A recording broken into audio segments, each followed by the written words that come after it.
more than that now. I didn't look at it today. Go. Good afternoon, everyone. Happy New Year and welcome to the January 2023 edition of the St. Lawrence County Chamber's Lunch and Learn webinar series. I am Laura Pearson, Workforce Development Coordinator for the St. Lawrence County Chamber of Commerce. This monthly educational webinar series is made possible by the generous support of St. Lawrence University and Clarkson University, who are leadership circle supporters of the Chamber and make these webinars possible. I need to change that. That doesn't flow right. I would also like to thank Ben Dixon, Executive Director for the St. Lawrence County Chamber of Commerce, for his tech support and assistance during the webinar. Before I introduce today's presenter, I want to run through a few items. First, your mics have been muted and your webcams have been disabled. But if you have any questions throughout the presentation, please feel free to type them into the chat window and we will do our best to answer them. Please note that this session is being recorded for the purposes of broadcasting it on our webinar archive and YouTube channel, which is named the STLC Chamber NY. After the presentations are complete, we will stop the recording for any Q&A. We do keep the webinars to under an hour so you can get back to work. Are you interested in presenting? Please contact Ben or myself. Our topic today is, have you been hacked? This is a serious issue facing our businesses, and our presenter will discuss with you what you can do if you think you've been hacked and your systems have been compromised. I'm therefore pleased to introduce Jason Wendt, President of Craig Systems and Certified QuickBooks Pro Advisor. Jason and Craig Systems joined the STLC Chamber in March of 2021. Craig Systems provides cybersecurity support in addition to many other IT services. Their website states that they believe that cybersecurity is a shared responsibility. That means that we all play a part in keeping our network safe. Craig Systems seeks to educate all our customers about the importance of cybersecurity, from installing firewalls and implementing multi-level authentication to providing you with the necessary information and updates on our blog. We are here every step of the way to help protect your data. Clearly, Jason is well poised to help us learn more about cybersecurity, and I turn this over to him. Go ahead, Jason. Oh, thank you very much, Laura. I definitely appreciate that introduction. I'm going to share my screen here, and hopefully you all can see that once I press this button. Okay, can you all see my screen? Perfect, perfect. So as Laura mentioned, my name is Jason Wendt, and I am the President and CEO of Craig Systems. We serve Jefferson County, Lewis County, and St. Lawrence County in all your technology needs. We do everything, as you mentioned, from cybersecurity, managed IT, telephone systems, security systems, you name it. When it comes to technology, we do it. So I'm going to go ahead and get started here. And we're talking today about, have you been hacked? We're going to look at signs and symptoms of a potential hack, whether it's on your computer, your cell phone, just basically ways that you can be hacked and what to look out for if you think you have been hacked. And then, of course, at the end, what to do if you have been hacked, the steps you should take. So before we get into some of the signs and symptoms here, I'd like to just start out by talking about a little bit why people hack, which helps you think about the reasons why you may be a target when it comes to a cyber criminal or a cyber attack. There's many reasons. When you really think about it, when it comes down to it, the major number one reason why people hack is because of money. They're looking for a quick financial gain. But there are plenty of other reasons why people hack as well. Maybe they are a customer that's dissatisfied with your service. Maybe they didn't like your product and they want to, I guess, have a little revenge on your organization. There's also things called hacktivists, where they are hacking for a reason they feel is a positive, is a good reason, looking for, to try to disrupt the current climate in the government. There's also people that just enjoy doing this stuff for fun. I read an interesting article the other day where someone hacked into a small little airline, I guess somewhere over in Europe. And her reasoning behind it was that she was bored.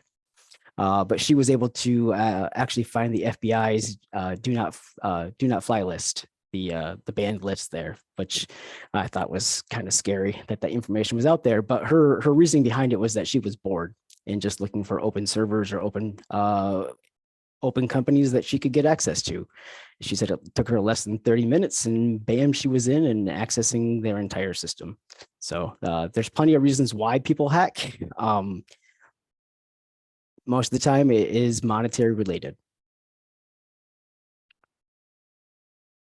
Moving along quickly, how can you be hacked? It's important to, when you're looking at have you been hacked, the ways that you can be hacked. The number one cause of your computer being hacked or you having something malicious done to you is through phishing. That is receiving malicious emails showing that maybe they're trying to get you to click on a link to go to a fictitious site, something that's going to pop up with asking you for credentials, which would then steal your passwords and your usernames. There's also could potentially have malicious files attached to those emails. If you get an email that you don't recognize or is telling you that maybe your account's been compromised and click this link to log in and change your password, always really inspect that. Phishing is the number one way that people do get hacked. Talk a little bit about malware. Hackers infect computers with malware using viruses or Trojans.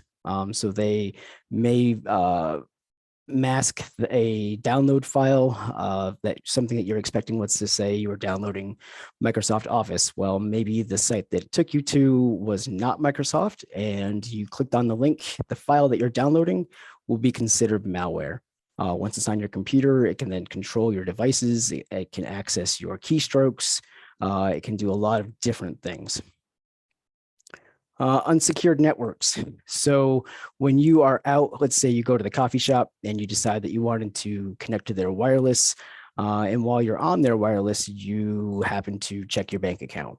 Well, while you're on that network, if someone has infiltrated that network because it's open and not secured, every piece of traffic that you enter on your device while you're connected to the unsecured network can be what's called snooped, and it can be seen by potential criminals that are actually on that network as well, or monitoring the traffic on that network.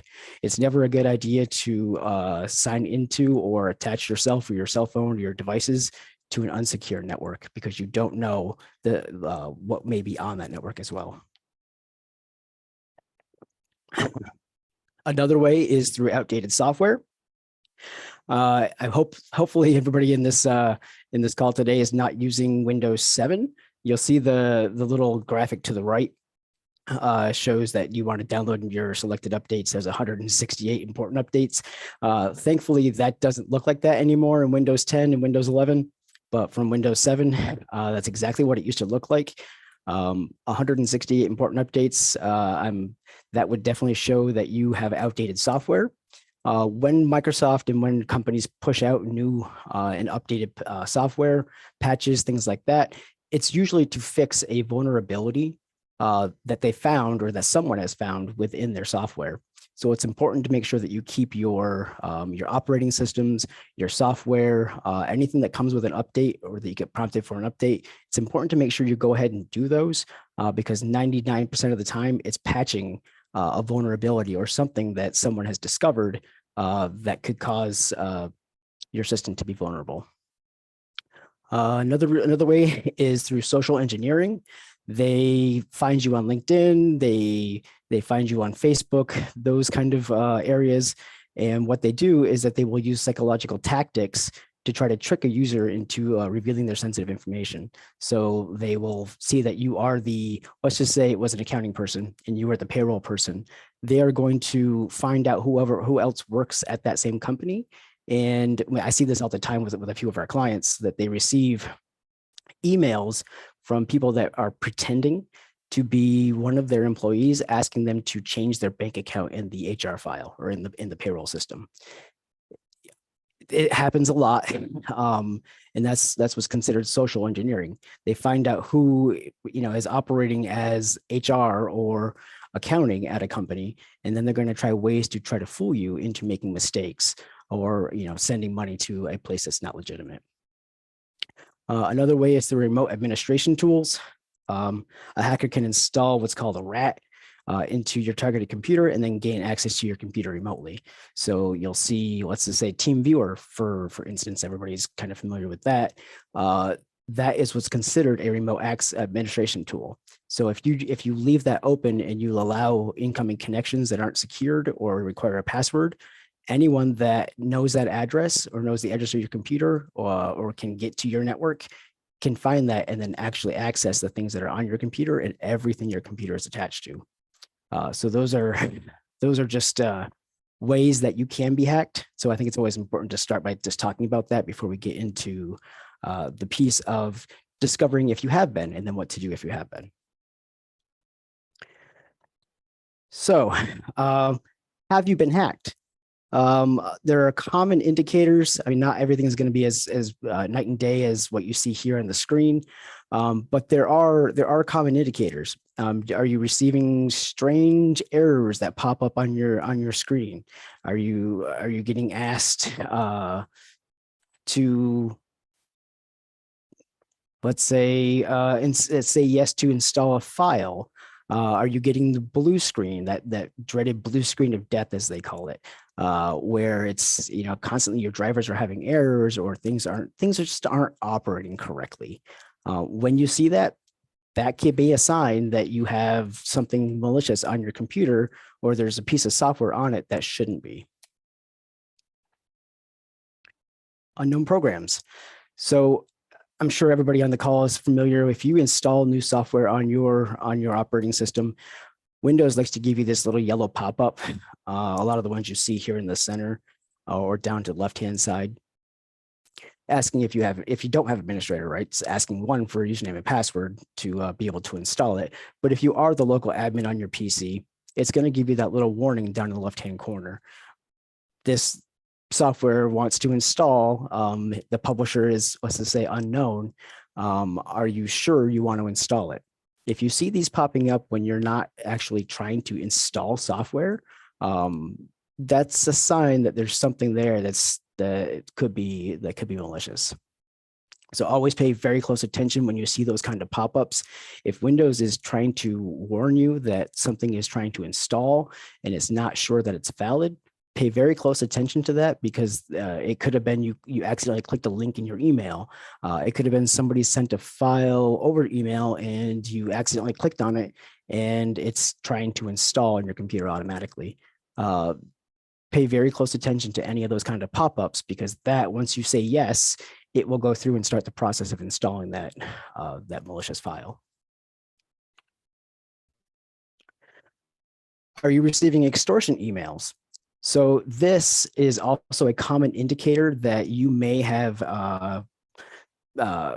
been compromised. So you're starting to receive emails that say, we have all your information. If you don't pay us within so many days, we're going to leak all this information. What's really funny is that just today, excuse me for a second, we received one of these to one of our sales address emails here at Craig Systems. I thought it was interesting that it would come through today after I put this information together and these slides together. I'm going to show you what that actually looked like. This is a legitimate, or not, I shouldn't say legitimate email, but this is a literal email that we received today that tells us it regrets to inform us that they have sad news and that they've gained access to our systems. And if we don't pay them within a certain amount of time, they are going to expose all of our information and devices.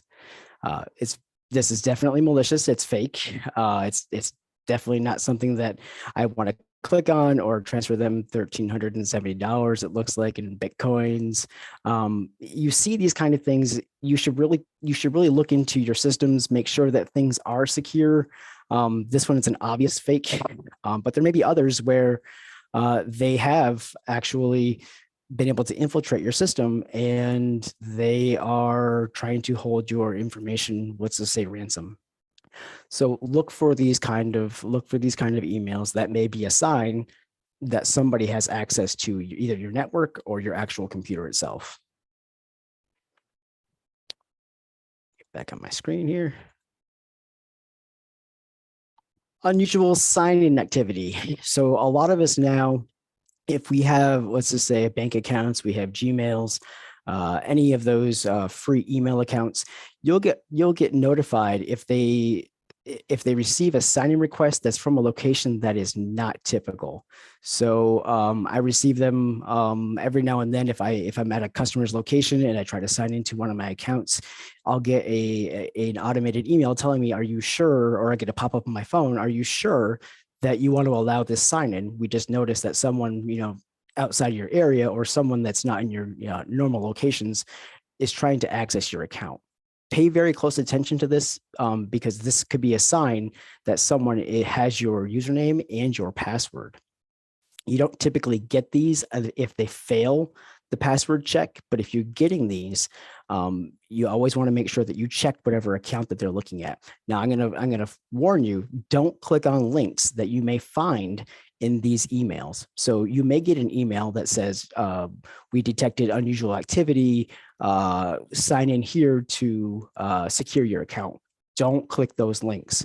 There's no guarantee that that email is legitimate. That is a tactic that cyber criminals use to try to scare you into making rash decisions and clicking links inside of emails. You may click that link and it's going to take you to a site that's going to look exactly like Facebook, let's say. It's not Facebook. So when you enter your credentials in there, they are getting your username, your password, and if you use that same password for other sites that you access, especially if a bank account, they're going to try those too. So if you get emails like this or you get notifications like this, don't click on the links that come through those emails. Go to the site directly. If it's telling you that there's a unusual sign-in request for Facebook, don't click on the link to go to Facebook. Go to your web browser, type in facebook.com, and go there directly.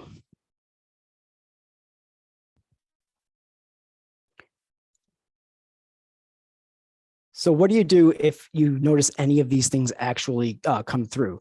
You're thinking you do have something that happened. You've got these pop-ups. Your computer's not acting right. What do you do? What do you do if you have been hacked?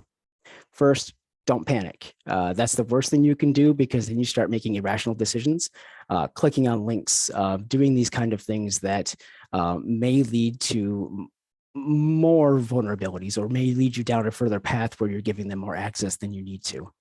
The first thing that you should do if you suspect that your computer has been hacked is disconnect it from the internet. I don't suggest cutting the cord, but I think that makes the point of disconnecting your internet. That's the first thing you want to do, because if you suspect that your computer has been hacked or there's something malicious on your computer, if you leave it connected to your internet, it can then talk to all the other computers that are outside or any other device that is on the internet that gives the hackers information from your computer. It also will allow them to access the other devices on your network. So say your computer on your corporate network has received a malicious file and it installed and it's starting to make your computer act crazy. If you don't disconnect it from your network and from the internet, it can then actually access every other single device on your network. It can push out software. It can do all this very malicious stuff to any other device that may be connected on that same internet connection. So it's the first thing you want to do is make sure you disconnect your internet. Don't cut your cord because you're going to need it later on when you get back in and have to download more antivirus or re-secure your accounts and change passwords. But the first thing you want to do on that computer that you suspect is hacked, disconnect it from the internet. Sometimes, depending on what happens and what you actually get on your computer, the only option that you have is to continue to try to restart your computer and boot it. Well, sometimes if you do reboot your computer, even if you've uninstalled the bad file, the bad program, or whatever it is causing it, it's going to reinstall itself. That happens all the time because they put these scripts inside these programs to detect whether or not you're trying to uninstall it. And as soon as you restart your computer or it starts back up, it's going to reinstall itself. The best thing you can do is to, when you're going to start up, is to start it up in safe mode. Now, it's not always an easy thing to do or to get to for safe mode. Windows usually boots up pretty quickly. A lot of the new devices these days have a very short boot time window. So in order to get there, there are some keyboard tricks that you can use to get it to when your computer's starting to actually come to the advanced options menu or to give you the startup settings menu. Depending if it's a Dell, sometimes it's F8. If it's an HP, sometimes it's escape. Lenovo seems to be delete. But depending on your device, there are ways to stop it from automatically booting into Windows and to get to the advanced options and startup settings screen. Booting it into safe mode, which you see over there is between 4 and 6, will allow you to only, or tells the computer to basically only start Windows and the actual drivers it takes to run Windows. None of the other programs that are installed. Don't connect it with networking, obviously, if you think you've got something malicious going on in your computer, because you don't want it talking back to wherever that file is maybe coming from. Enabling safe mode with command prompt. Sometimes Windows won't load, period. It won't load at all. So you have to actually get into the command prompt and run some diagnostics. That may be a little bit advanced for the average user, but it's something that we have to do all the time, depending on what happens to computers. Another thing you should definitely do is if you've noticed that you may have been hacked, is to change your passwords. So you're getting notifications that your email has been trying to be signed into from other locations. You may want to go change your passwords. One thing to always remember as well is to never use the same password twice. So if you accidentally went somewhere and signed in using your email password, and you gave a potential cyber criminal that password because you entered it on a malicious site, if you use that same password, let's say on your bank account, on your Facebook account, they're going to try every single thing that they do, every single thing that you access with that same password. So if you use a different one for each site, each one of your actual accounts, then you don't have to worry if one becomes compromised, that they all become compromised. You'll see here a strong password should be at least 8 characters. Nowadays, I recommend 12 at the minimum. And I also recommend using passphrases. So it contains spaces. It's like you're writing a sentence that you then type in for your actual passwords. Most accounts these days will allow you to use spaces, dashes, all the little special characters you can imagine. It's important to make sure that you're also using uppercase, lowercase, numbers, symbols, any possible strange combination that is not something very common that can be guessed. Try to do that to make sure that you are making your accounts as secure as possible, especially when it comes to email, because most times when you're setting up new accounts for places, email is a way that they can reset your passwords. So make sure that your email account for one has a very strong password and it's not used for any of your other accounts. Same thing with bank accounts. Make sure that your bank account has a very unique, very strong password, because those are obvious ways or obvious vulnerabilities or things that are trying to be hacked. Your email will control your anything that you've set up with it. So when you let's say you sign up for a Facebook account, the first thing they ask you, what's your email address? So if you've given your email address or your email password gets compromised, they can then go try to reset passwords for every other account you may have, which would then get sent to that same email address that they now have access to. So again, make sure that you're using very strong passwords when it comes to email, and obviously bank accounts. On the same screen, we've got the little notes in the bottom about 2FA and MFA. So it's very important when you can make sure that you enable 2FA or MFA. So 2FA is just a two-factor authentication. You put in your password. That's the first factor. The second factor is either a key fob, or it's a text to your phone. That's two-factor authentication. Multi-factor authentication, which is MFA, requires that you actually prove your identity multiple times, which when it comes to email accounts, bank accounts, anything that has financial implications, make sure that you're using MFA and securing it with multiple factors of authentication, not just a password, not just a text message. Even these days, they say utilizing text messages as your second form of authentication is not secure, because phones can be spoofed. You can they can send you malicious stuff to your phone, which will then allow them to read your text messages right on the internet.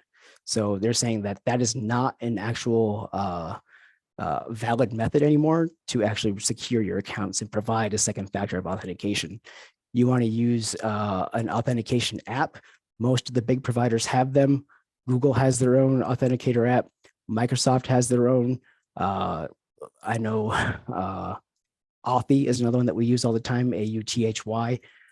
Those are all reputable multi-factor authentication applications that you can have with you on your phone to then make sure that you're providing a second form or a multiple forms of actual authentication. Very important when it comes to email, very important when it comes to any of your financial accounts. Okay, so when it comes to getting hacked and you're suspecting that you actually have something on your computer and something's happened, who are you actually going to call? What are you going to do? What's the first thing you should do? Well, obviously disconnect your internet, go through all those processes, make sure you run antivirus checks as well. But let's say that you aren't able to get back into your computer, or you're not able to fix this yourself. What do? First thing you want to do is call your computer security professional, your IT department, contact us, contact anyone that may be able to help you secure your network, secure your devices, to stop the spread of any of the malicious files, or to stop the criminal from getting access to your stuff. If your email has been compromised, or your bank account, you've noticed that you're getting fraudulent charges, second thing you want to do, besides calling an IT company or you're contacting your IT professional, is contacting your bank. Contact your credit cards. Get them to stop them. Report that you feel that maybe your identity has been stolen. Maybe your card's been compromised. Maybe you went to the gas station and you paid at the pump, and there was it's called a skimmer, where when you put your information in, there's a company or there's a criminal that's able to then get that card information. I've actually had that happen to me back in like 2007 down in DC. I went to a gas station. I put my card in, I paid, got gas. The next thing I knew, apparently I was making $99.99 charges in Florida, which I was in DC, so I don't know how that happened, but somebody skimmed that card when I used it at a gas station. So first thing, if that kind of stuff happens, call your bank. Let them know, hey, I see these charges, they're not mine. Stop the card and start the process of actually getting that stuff turned off. If the hack, or if the being compromised is severe enough, you're going to want to contact your internet service provider. Let them know that whatever traffic they may be watching now over coming from your computer or coming from your network is not you, that you've had something malicious happen, you have an incident, and that any of that stuff that they're seeing should not be flagged in your account, or should not be seen to you. Depending on what that hacker is doing, they may be using your internet connection or your device to then go out and hack others. So if your internet service provider sees that, they're going to shut your stuff off. They're going to try to, they'll contact the authorities, which then will point the finger at you. So if you suspect that that kind of stuff is happening, contact Spectrum, contact your internet service provider and let them know, hey, I noticed something has happened. I've contacted my IT department. I've contacted my financial institutions. I just want to let you know that I think that there may be something going on with my network, and it lets them know that, hey, we should monitor the activity that's coming from your IP address, which is how your internet service provider communicates. Depending if it's bad enough, you may want to contact the cybercrime unit of your local police department. I do know St. Lawrence County does have this, and it may be good to let them know, depending on if it's, if your account's been hacked or you feel like someone's trying to extort you, make sure that you contact the cybercrime unit right there in St. Lawrence County. It's very important. They can help. They can actually start doing some tracing as well. And if you document it and you contact them, you will get a report. And that way, if something does happen that comes from your accounts or comes from your ISP, your connection back to your internet service provider, you've got a report that shows that, hey, this wasn't you. You flag them and let them know that, you shouldn't be held responsible for the stuff that's going to be happening there. It may be bad enough that you actually have to contact your credit bureau. And there's ways, I know Experian, Equifax, and TransUnion, you can actually put in a notice to them that you are a victim of identity theft, and it will stop anybody from being able to open up new accounts under your name and your social security number.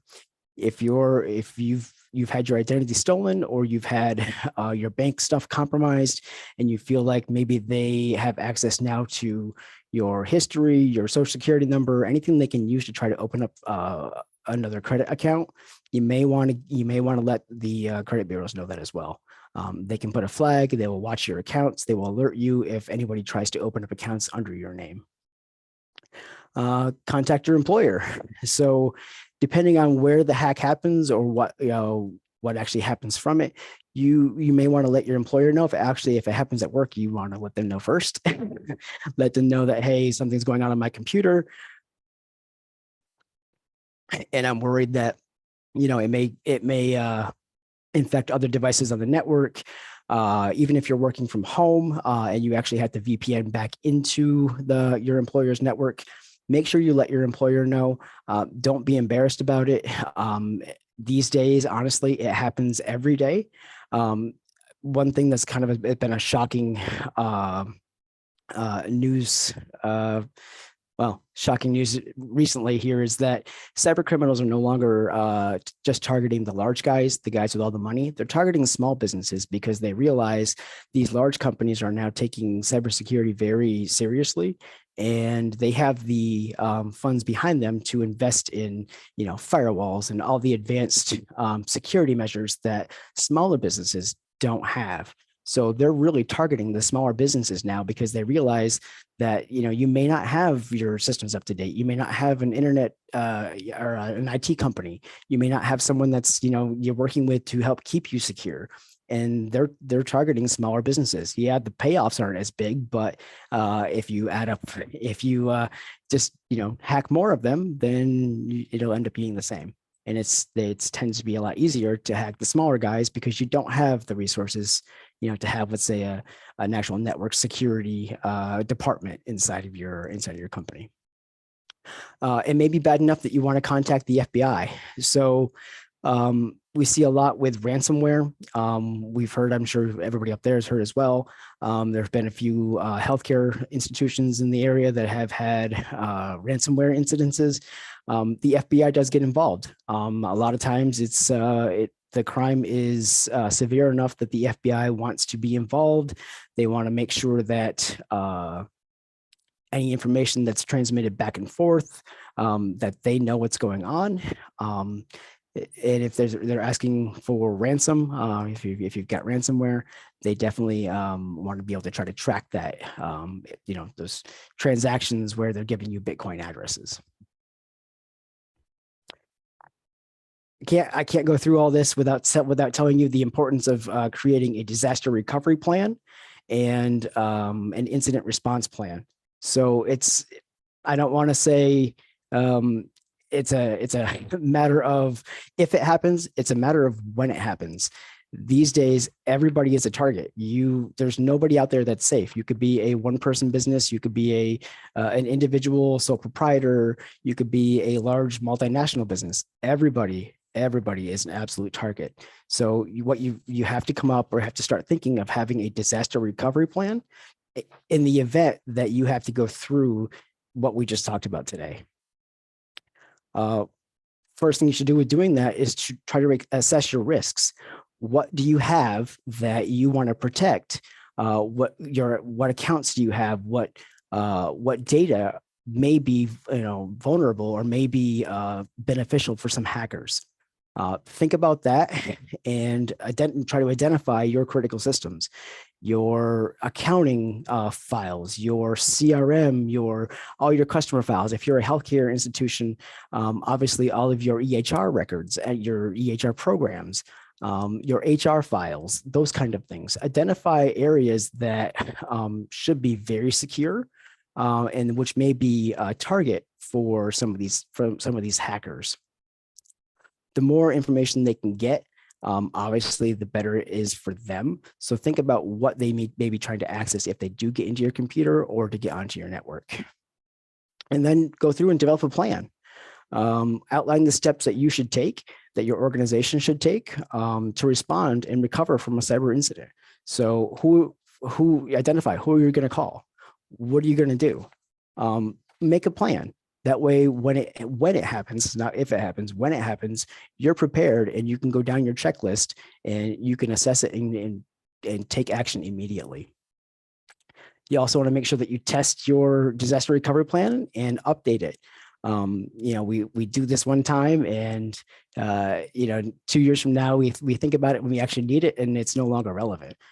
Things change very fast. So keep it in mind and make a plan or set a schedule to constantly go back and review it. Make sure it's still valid.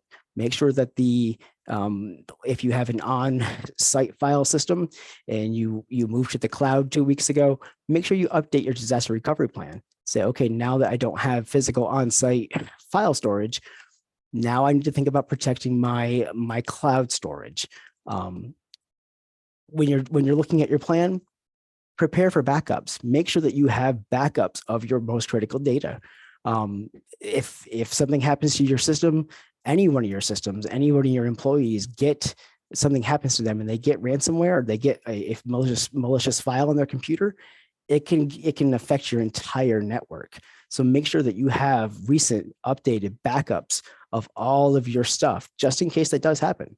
The last thing you want to do is have ransomware on your computer and you no longer have access to, let's say, your accounting files, your HR files, and you have to recreate them from scratch. That's the money involved there. It's ridiculous, honestly. So make sure you have backups and a plan in the event of an actual incident happening.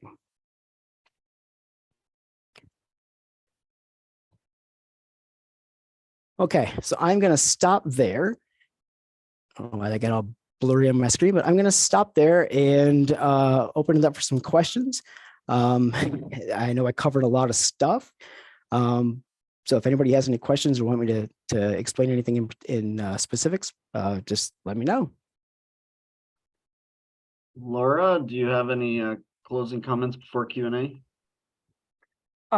No, we did have some comments, some things in the chat. Do you want me to read those, Gabe? Ben?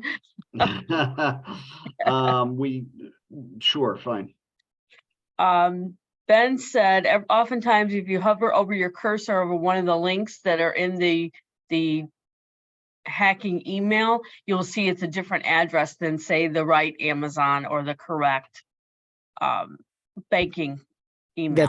That's exactly right. And that's why it's important to never just click on links, especially if you receive something that's telling you that it has an unauthorized sign-in or a sign-in from a different location, don't click those links in there because it may be taking you to a malicious site.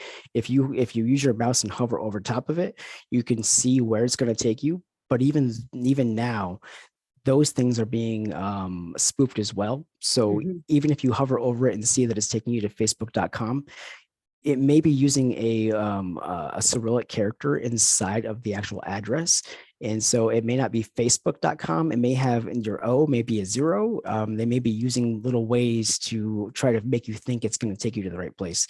Mhm. Never click on links and emails that you're not expecting, and make sure you just go to the sites directly. Mhm.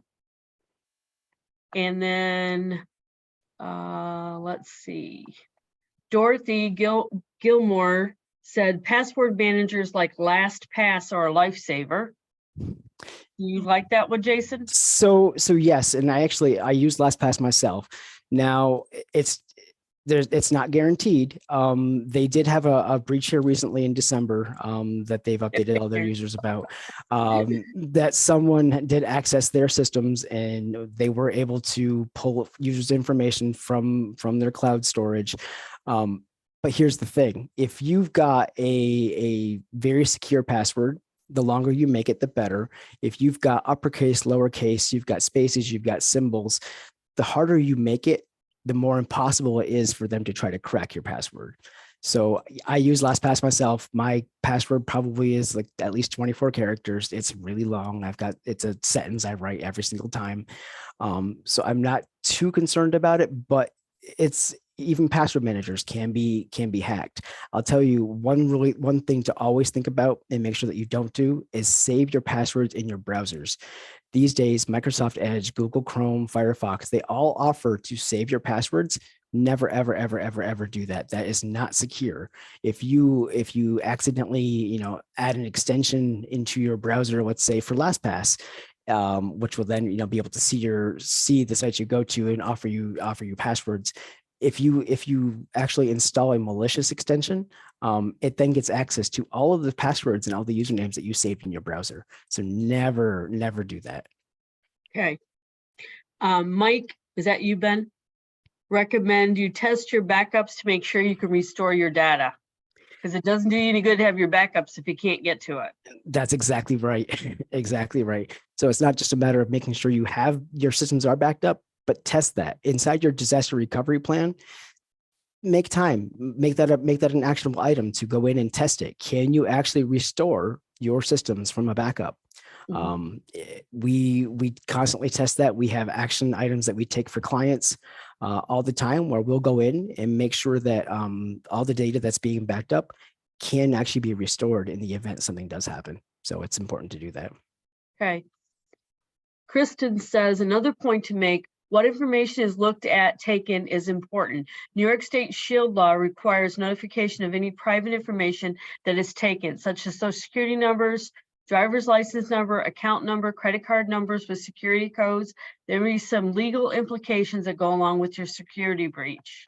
That is absolutely correct. So depending on what you do or what you actually have, let's say you are an employer and you are this is your business network.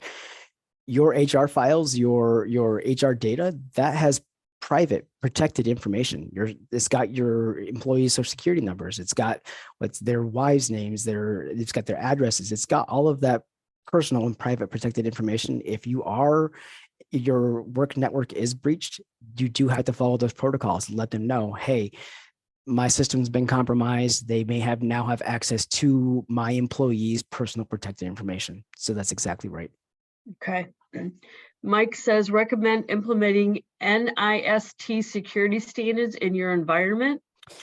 Yes. So that is the National Institute of Safety for Technology. And so basically, NIST is what we use and what actually the entire government uses as a guideline for creating a secured environment. So it's a very long and very technical guidance, but it recommends certain things regarding passwords. It recommends certain things regarding your network. Basically, it is the Bible when it comes to cybersecurity and network security for a business.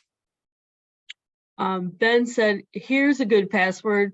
I just bought a hashtag 1972 Camaro exclamation, and says he didn't just buy one. So Well, see, that would be a good password as long as he didn't just buy one and as long as he didn't post it on Facebook. Let's just say, Facebook can let everybody know. exactly right. Exactly right. That would be called social engineering. Right. Are there any other questions that aren't in the chat that somebody would like to speak to Jason about? You can unmute you can unmute yourself, I think. Mike says, are you selling it? I'm interested in the Camaro. I'm afraid I don't have one. Sorry, Mike.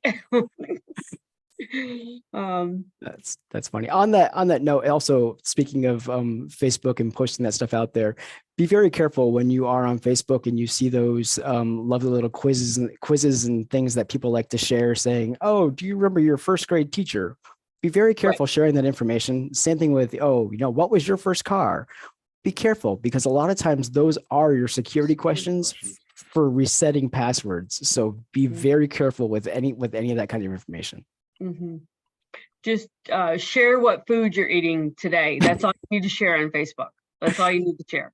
Don't share where you're going on vacation either, people. That's exactly right. Do not share that information Don't either. share that you're going on vacation. Right? No. Don't tell these people you're not going to be home. That's not a good idea.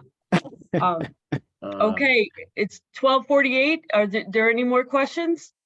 I can. Don't post your birthday. Yes, that's another one. Any of those personal identifiable items, information, do not post that out there because it can be used to social engineer you and to find ways to either trick you into giving information or to try to hack your accounts. I think we should go back to slate and chisel. I think, that's the only way we're going to be safe is if we just do everything old school. We do that. We'll have the drones overhead that are constantly taking pictures of your slates. You're doing on slate. Yep. Be like the Flintstones. All right. I'm going to wrap it up now. Ben, do you have something? Sounds good. I'd like to thank Jason for providing this really great overview, very thorough, kind of covered everything that, all the different aspects and entry points with cybersecurity and being hacked. And I appreciate that. And the thing that strikes me is it's a good presentation to go back to for implementing. And so I guess if I want to just share a few recommendations that, we're going to post this on our YouTube channel. It might be a good thing to share with your employees and your colleagues. And Laura will be sending out, Laura's going to send out the slide deck to the people who are registered as well. So this seems, thanks, Jason, this seems like a great thing to for people to follow up on and go back and review. Jason, could your company help people develop their disaster plan?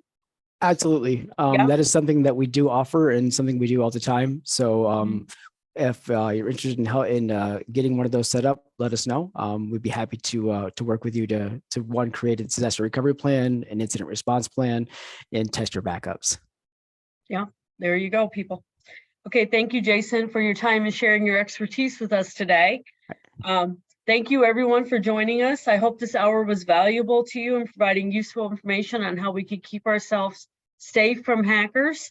I would also like to thank Clarkson University and St. Lawrence University for their support in sponsoring this webinar series.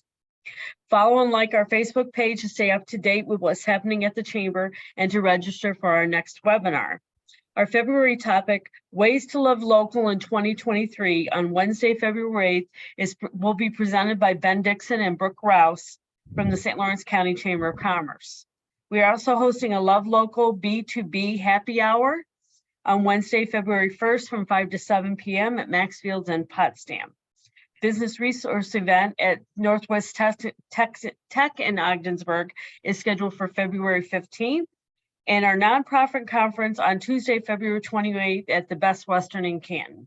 Exciting things are happening in February. We encourage you to view our other webinars in the Lunch and Learn series by going to slcchamber.org and clicking archived webinars in the right-hand menu, or go to our YouTube channel, search for SLC Chamber NY.